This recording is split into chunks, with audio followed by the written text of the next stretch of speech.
Okay, we're going to do circumference of a circle in this video. So circumference just means the perimeter around the outside of the circle.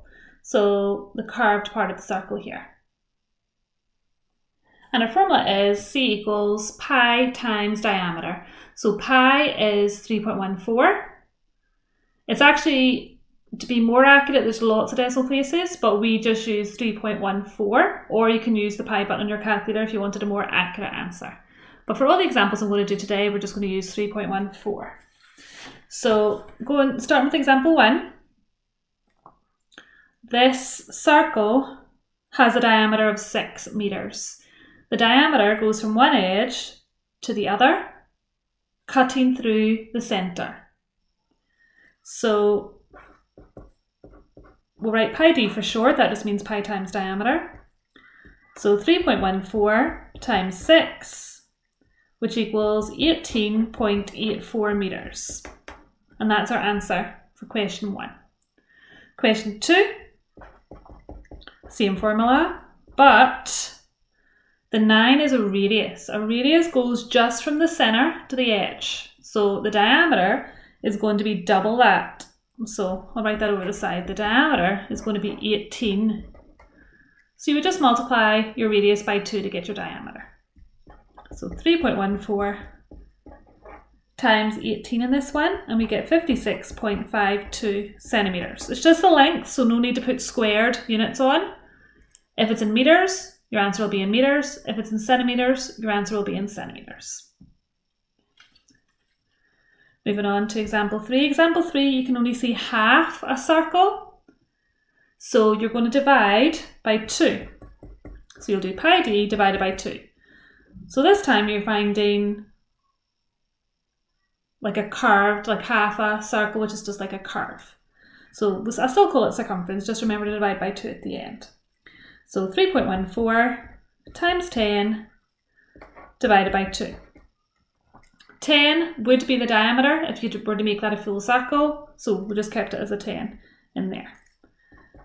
And when we type that into your calculator, we get 15.7 centimetres.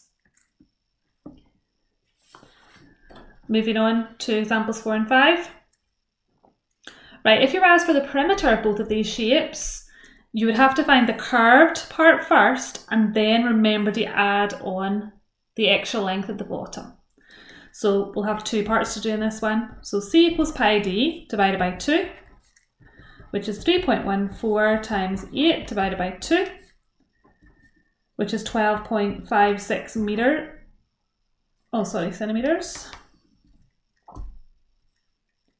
And then to get the perimeter, just add on the 8. So 20.56 centimetres.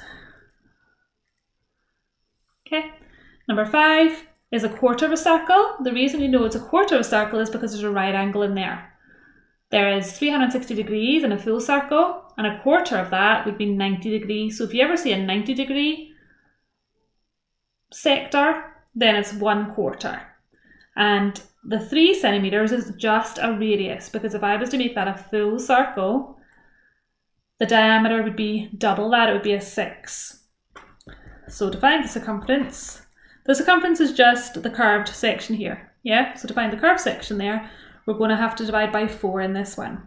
So 3.14 times 6, because the diameter is 6 in this one, it's not 3. 3 is the radius.